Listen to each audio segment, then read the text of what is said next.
Bonjour, ce matin je voudrais vous parler relativement à la déclaration des revenus des particuliers. En effet, de quoi il s'agit? Pour ceux qui ne le savent pas, ou pour la majorité d'entre vous, vous le savez si bien, depuis l'entrée en vigueur de la loi des finances 2024, la nouvelle loi de finances régit que tous les particuliers, tous les individus sont tenus de payer, de s'acquitter de leurs droits. Plus précisément, pour faire une petite différence, généralement, nous savons que ce sont les entreprises, encore dites personnes morales, qui sont tenues de déclarer leurs impôts et de les payer. Mais cette fois-ci, il est question pour l'État camerounais de s'assurer que tous les individus contribuent au développement de leur pays en s'acquittant de leurs droits, en payant leurs impôts plus précisément, ou alors tout simplement. Qui en est concerné en ce qui concerne la déclaration des revenus des particuliers? Autrement dit, la déclaration des revenus des personnes physiques, entre guillemets, vous et moi. Qui en est concerné? Il s'agit des salariés, des pensionnaires, des propriétaires de meubles immeubles, des propriétaires des terrains, des bailleurs, des actionnaires dans les entités, des investisseurs ou alors de toute autre personne capable de générer des revenus. Que ce soit par une activité artisanale, que ce soit par une activité numérique, que ce soit tout simplement, entre guillemets, des auto-entrepreneurs, nous sommes tous, depuis la loi des finances 2024, tenus de nous assurer que nous payons nos impôts, tout simplement. Alors, comment cela se passe ou alors, quelle est la procédure à suivre? Pour pouvoir le faire, nous avons besoin de certains éléments. Premièrement, nous avons besoin d'avoir notre numéro identifiant unique, encore dit NU, et d'un mot de passe qui nous permettra d'accéder au site de la DGI via Internet. Deuxièmement, nous avons besoin d'avoir la récap de nos gains ou alors de notre bulletin de solde. Pour le premier élément, en ce qui concerne le numéro identifiant unique, nous devons aussi savoir que toute personne s'étant déjà au préalable immatriculée à la CNPS détient systématiquement ou automatiquement d'un numéro identifiant unique, même si cette dernière l'ignore. Donc, pour pouvoir retrouver cela, il nous suffit tout simplement de nous rendre sur le site de la DGI et de faire une recherche automatique en introduisant notre nom dans la première barre indiquée raison sociale et d'indiquer notre date de naissance. Inscrire notre nom suivant l'ordre de notre CNI et indiquer notre date de naissance et faire une recherche automatiquement pour pouvoir le retrouver. Et pour ceux qui n'en ont pas, ils pourront aussi évidemment en créer un via le site de la DGI en se rendant sur l'onglet e-registration et de suivre tout simplement la procédure que propose le système. Deuxièmement, pour le deuxième élément, pour pouvoir l'avoir, déjà pour toute personne, pour tout travailleur immatriculé à la CNPS, détient déjà une récap systématique. Pour ce qui est des fonctionnaires, ils ont leur site sur Gomna, Go2na, ou alors sur l'application e-bulletin pour pouvoir avoir leur bulletin de solde.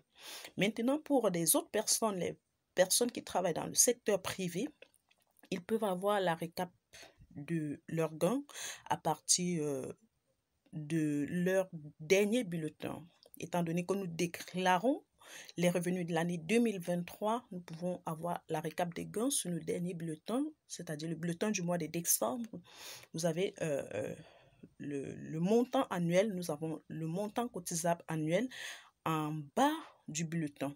Ou alors, si vous ne savez pas le lire ou si vous avez des doutes, vous vous rapprochez auprès de votre employeur via sûrement le service des ressources humaines pour pouvoir demander à avoir votre récap de gains.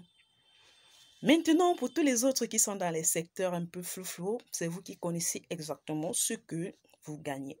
Mais rassurons-nous, nous ne pouvons pas duper le fixe éternellement car ils détiennent tous les moyens de contrôle sur tous nos revenus. Déjà, quand il y a une traçabilité, quand vous utilisez les moyens de paiement électronique et tout ce qui va avec, le fixe, s'il le veut, pourra contrôler, sans notre avis, nos gains. Donc, nous ferons mieux. Il serait bien idéal pour nous de tout simplement procéder à notre déclaration. Donc, vous avez les deux éléments. Maintenant, étape de déclaration. Pour pouvoir faire votre déclaration sans bien évidemment avoir besoin de l'intermédiaire d'une tierce personne, vous allez sur Google, vous tapez dans la barre de recherche DGI, Direction Générale des Impôts. DGI, le sigle, et la première fenêtre va s'ouvrir et proposer les différentes options. Vous allez sur Harmonie, H-A-R-M-O-N-Y. Vous allez sur Harmonie, vous cliquez là-dessus.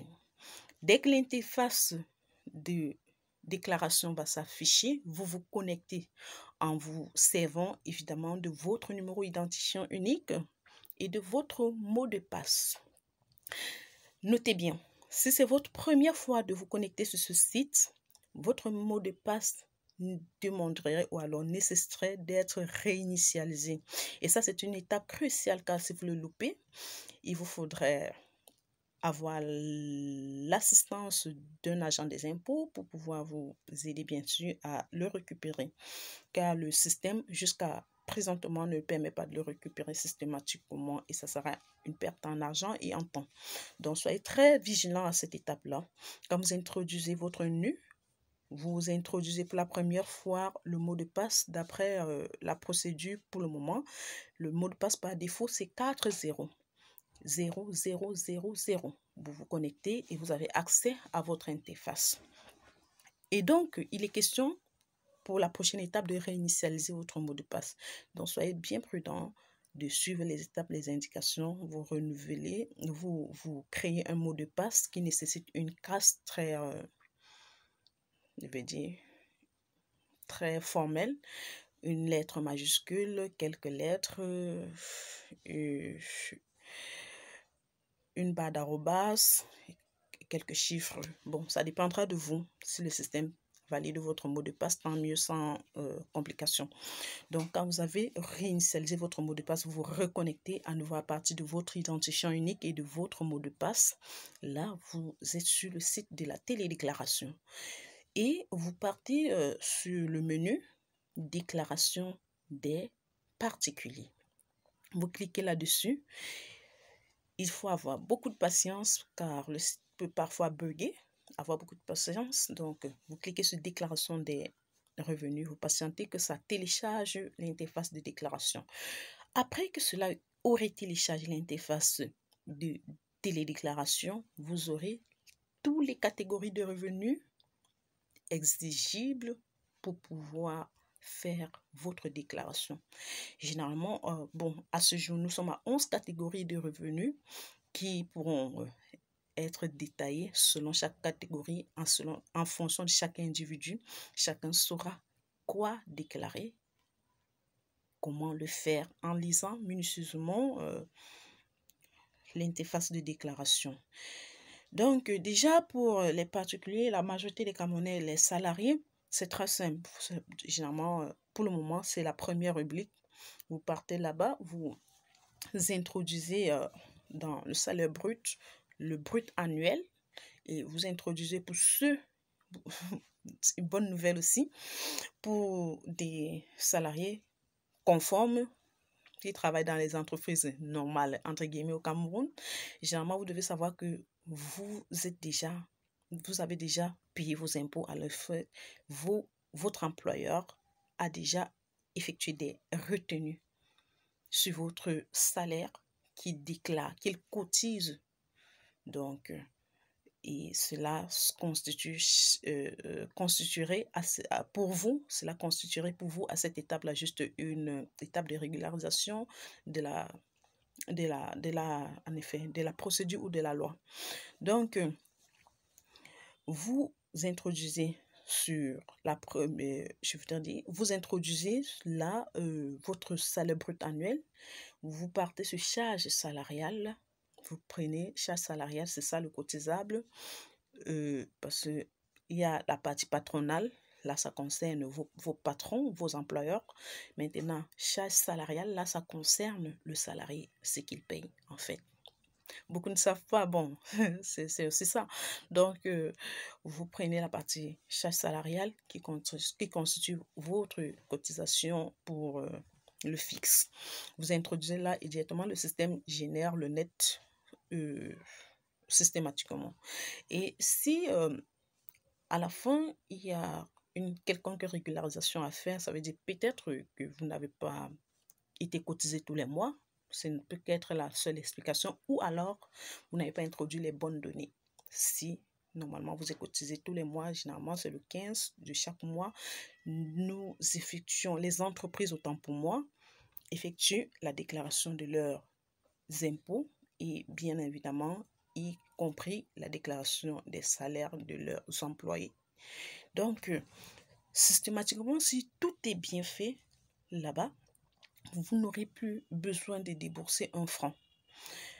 Maintenant, si en plus d'être salarié, vous avez d'autres sources de revenus ou d'autres activités annexes, vous devez déclarer en fonction de la rubrique qui indique sur le site des impôts. Par exemple, je prends un simple exemple. Je peux être salarié dans une entreprise et être vacataire quelque part. Là, je gagne l'argent.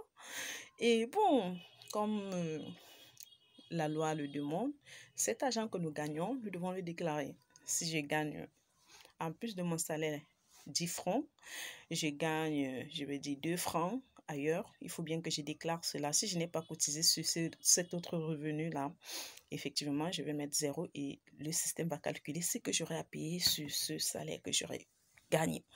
Maintenant, il en est de même pour ce qui concerne les autres catégories de revenus, que ce soit si vous êtes bailleur et si vous payez vos précomptes sur loyer, si vous êtes propriétaire de terrain, vous payez votre taxe foncière, si vous êtes actionnaire dans les entreprises, dans les entités, vous êtes investisseur, vous déclarez les bénéfices générés par ces placements que vous faites dans diverses entreprises.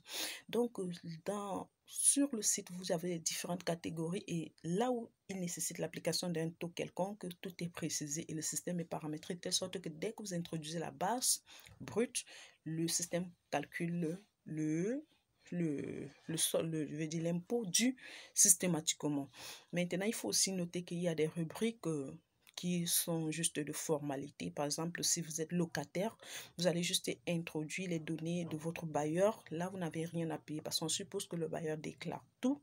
Mais là aussi, il faut vous assurer que vous êtes un locataire qui détient un contrat de bail avec son bailleur, avec qui est un bailleur qui soit bien conforme sur le plan de l'administration fiscale. Il ne faut pas vous tromper. Donc, allez-y minutieusement et surtout, ayez beaucoup de patience parce que le site peut bugger. Mais sinon, c'est très simple et pratique et chacun, tout le monde, peut le faire en toute quiétude.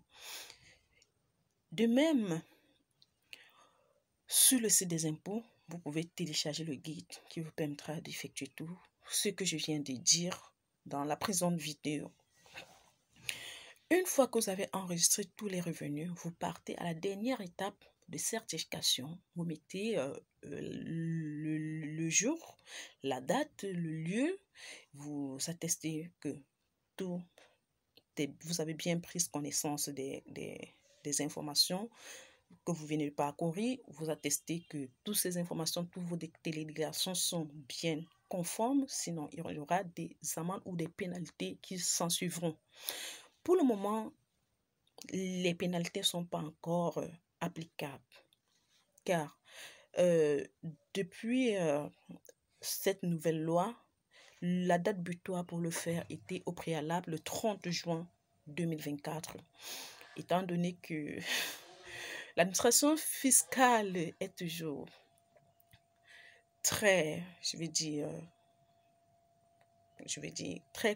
très patiente, elle a encore accordé quelques mois qui a reporté la date butoir au 1er septembre. Donc là, il ne nous reste que quelques jours. N'espérons pas qu'ils vont proroger incessamment. Donc, nous ferons mieux de le faire. Déjà, surtout pour ceux qui savent que non, tout est déjà retenu à la source et qui n'auront rien à payer, ça ne coûte rien. Procédez à votre télédéclaration et ayez votre accusé de réception et votre avis d'impôt pour vous prévaloir de vos droits, le cas échéant. Donc, après avoir certifié, il faut donc cliquer sur compléter et enregistrer. Quand vous cliquez sur compléter et enregistrer, si tout est bien rempli, bien renseigné, le système va enregistrer, regarder votre télédéclaration. Là, vous revenez sur l'interface de base en cliquant juste tout simplement sur le bouton retour de l'interface et vous revenez à la base. Si tout est bien rempli, le statut qui était déjà là à compléter sera complété et votre télédéclaration sera prête à être soumise. Vous cherchez l'onglet accusé de réception ou soumis, vous cliquez sur soumettre parce que soumettre, tant que ce n'est pas bien rempli, sera grisé. Et une fois que tout sera bien, ça va se dégriser et ça va apparaître un bouton vert par là et vous cliquez dessus. Quand vous cliquez là, vous soumettez votre télédéclaration. Oui, c'est fait. Maintenant, il vous faut les justifs, les preuves qui vous permettront de prouver le cas échéant que vous avez effectivement fait votre télédéclaration, vous avez effectivement déclaré vos revenus. Là, il vous faudra télécharger sur le même site votre avis d'imposition. Déjà, premièrement, votre accusé de réception. Vous cherchez accusé de réception, vous cliquez là, ça va télécharger un document, généralement en PDF. Et ensuite, vous téléchargez aussi votre avis d'imposition. Votre avis d'imposition vous permettra de savoir si vos déclarations avaient été bien faites ou conformes et de savoir si vous avez un solde dû, un impôt dû à payer à l'État au fixe. Donc, quand vous avez ces deux éléments, vous avez même la procédure de télécharger un troisième élément, c'est-à-dire le bulletin, la feuille de télédéclaration en fichier PDF aussi, que vous pouvez conserver. Donc, quand vous avez téléchargé tous ces éléments-là, vous vous appesantez sur l'avis d'imposition. Sur cet avis d'imposition, y a-t-il un solde quelconque à payer? Si oui, vous devez procéder au paiement. Si le solde dû est 0, ça veut dire que vous n'avez rien à payer. Vous conservez votre avis d'imposition jalousement. Pourquoi si, entre guillemets, généralement dans les entreprises, on parle de redressement. Genre, chez nous, on nous a parlé des sanctions. S'il s'avérait qu'on veut nous sanctionner pour non-déclaration de nos revenus, nous pouvons nous servir de cet élément-là pour justifier. Donc, pour ceux qui auront des impôts quelconques à payer sur une des catégories, des 11 catégories que présente le système, vous partez tout simplement payer soit par la banque, le numéro du RIP, le numéro de compte des impôts est inscrit sur votre avis d'imposition, bien sûr le RIP de votre centre de rattachement, bien évidemment.